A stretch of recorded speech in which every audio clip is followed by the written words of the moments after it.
Olá a todos, vamos então dar início aqui a mais um tempo de antena. O meu nome é Gustavo Pérez Alves e vou-vos falar aqui um pouco da fotografia em reabilitação oral, dar-vos algumas dicas para o sucesso clínico. Queria antes de começar de agradecer à Associação Nacional de Estudantes de Medicina Dentária pelo convite e também pelo desafio. Eu decidi, portanto, dividir a minha apresentação em 4 temas. Começar por vos dar aqui quais os objetivos de fazermos fotografia em reabilitação oral, dar-vos o meu protocolo, falar-vos um pouco também algumas dicas de posicionamento, não só do médico, mas também do paciente, e por fim, alguns truques para que possa ajudar a vossa prática clínica.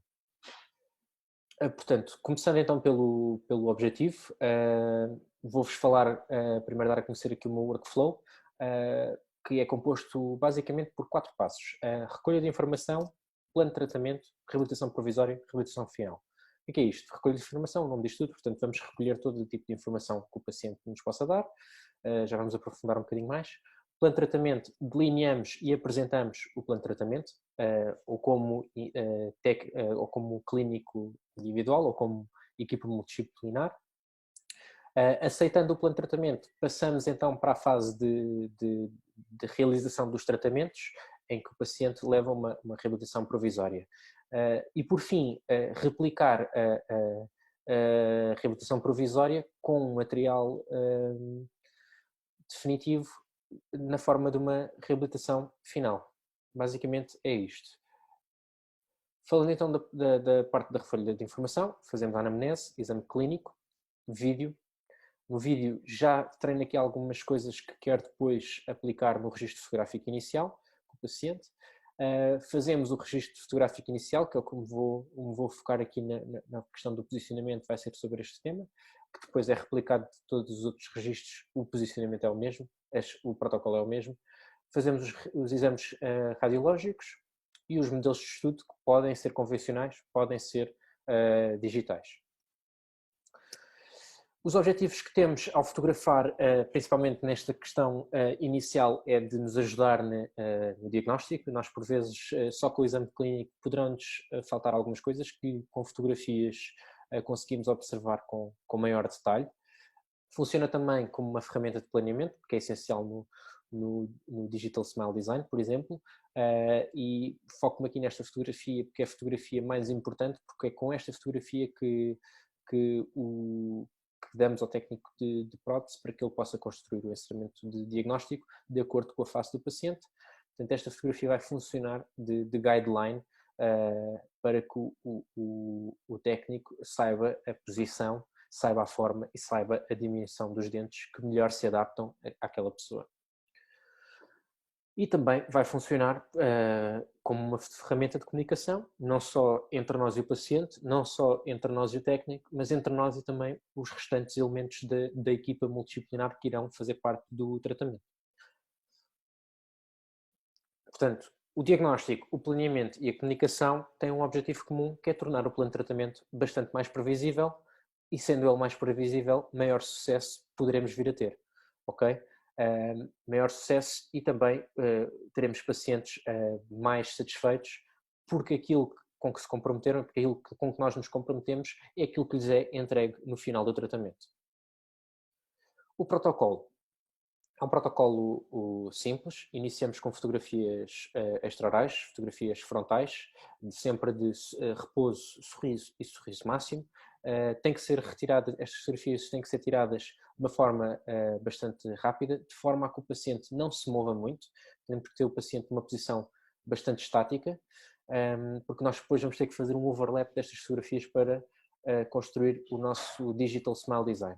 Basicamente eu treino com o paciente na parte do vídeo estas posições que iremos fazer, porque nas fotografias eu quero que ele saiba que 1 é para o repouso, 2 para o sorriso, 3 para o sorriso máximo, e aquilo que eu tenho que fazer quando estamos a fazer o registro fotográfico é dizer 1, ele faz o repouso, eu disparo, 2, disparo, 3, disparo, e as fotografias ficam tiradas o mais rápido possível. Passamos para as fotografias a 45 graus, fotografias de perfil, do outro lado a 45 graus, do outro lado de perfil, fotografia de 12 horas, bastante importante para ver a relação dos dentes com o lábio inferior, Fotografias intraorais, por norma utilizo uns afastadores que têm umas pegas que o próprio paciente pode fazer o tal afastamento das bochechas, do lábio, desta forma ele controla melhor a força, fica mais à vontade, nós não o magoamos, mas no entanto temos sempre que dar as indicações daquilo que queremos ver. Aquilo que queremos ver será sempre até pelo menos ao primeiro molar, visto que também é uma fotografia que serve de orientação para os nossos colegas de ortodontia, e neste registro fotográfico temos que tentar tirar o máximo de informação para que seja benéfico ou vantajoso para qualquer uma das áreas que poderão vir a intervir neste caso. Fotografias oclusais, nem sempre tiro, vou-vos ser sincero, se houver casos em que o paciente tem algum reflexo de vómito ou tem uma abertura de boca muito pequena que não consigamos colocar o espelho na melhor posição, tiro fotografias aos modelos de estudo, portanto aqui não há grande problema, prefiro não estressar o paciente. O posicionamento e também como é que fazemos o nosso estúdio. Podemos ter um fundo preto, geralmente utilizo pessoas ou com o cabelo mais claro ou com um tom de pele mais claro para fazer aqui algum contraste. Flash de estúdio a 45 graus do paciente e uma lente de 50 a 80 milímetros, sem ser macro, sobre um tripé para fazer as fotografias extraorais. Se passarmos para um fundo branco, poderemos ter este problema, e uma recomendação que vos dou é ou ter um foco de luz por trás do paciente para tornar o fundo mais claro, ou então na revelação das fotografias editá-las de forma que o fundo fique um pouco mais claro.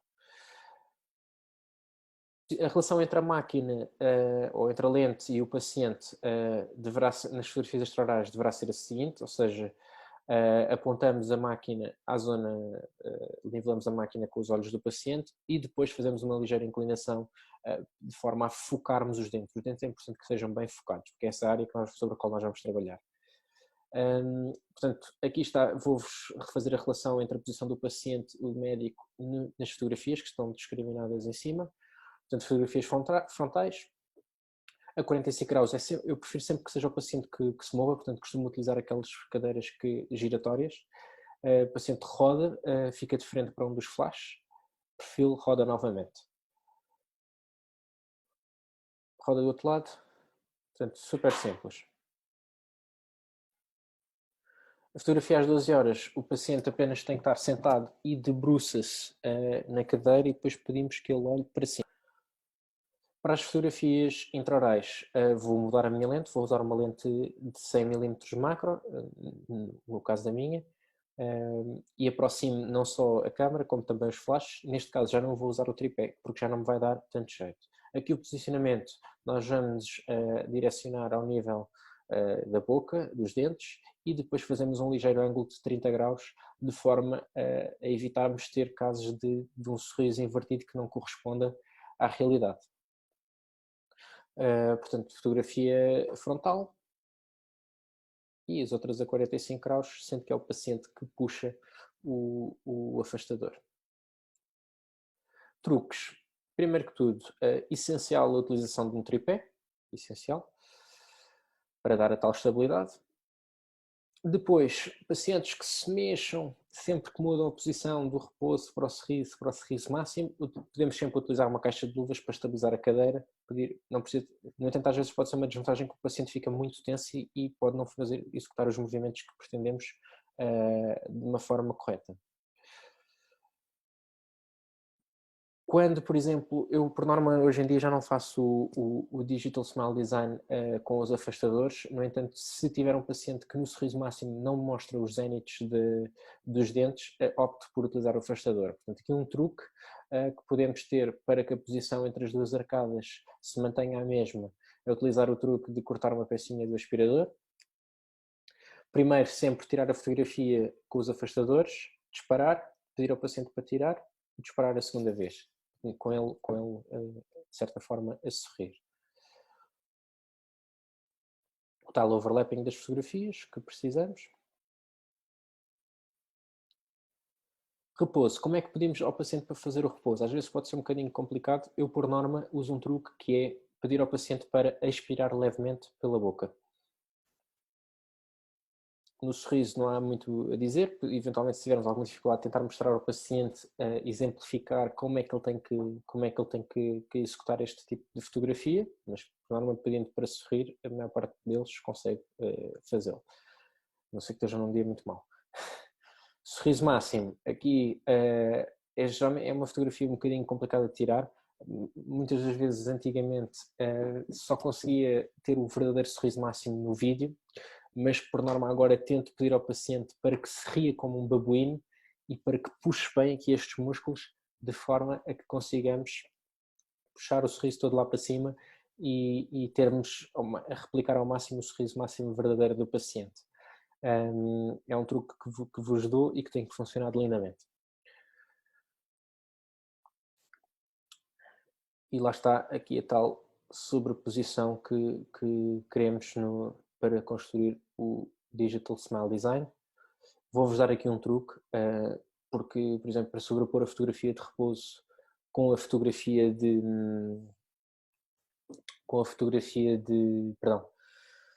sorriso, temos alguma dificuldade porque os pacientes não estão a mostrar os dentes na fotografia de repouso, portanto não temos aqui alguma referência. Portanto, costumo utilizar aqui o reflexo dos flashes, que se nós os aproximarmos uns dos outros nas duas fotografias, vamos conseguir sobrepô-las na posição correta. Aqui dá a fotografia de repouso, fotografia de sorriso, e aqui numa vista mais geral, conseguem ver que é fácil, de uma forma bastante rápida, de sobrepor as fotografias como deve ser. Para sobrepor a fotografia do sorriso máximo com a anterior do sorriso, através dos dentes, como já a exposição dentária, fazemos através dos dentes, não tem grande dificuldade. Espero que tenha sido útil esta apresentação. Qualquer dúvida que tenham, que queiram ver esclarecida, deixo-vos aqui minha morada de Instagram. Estejam à vontade para fazer alguma pergunta e, mais uma vez, fazer um agradecimento à Associação Nacional de Estudantes de Medicina Dentária e que continuem com esta iniciativa. Um bom 2021 para todos.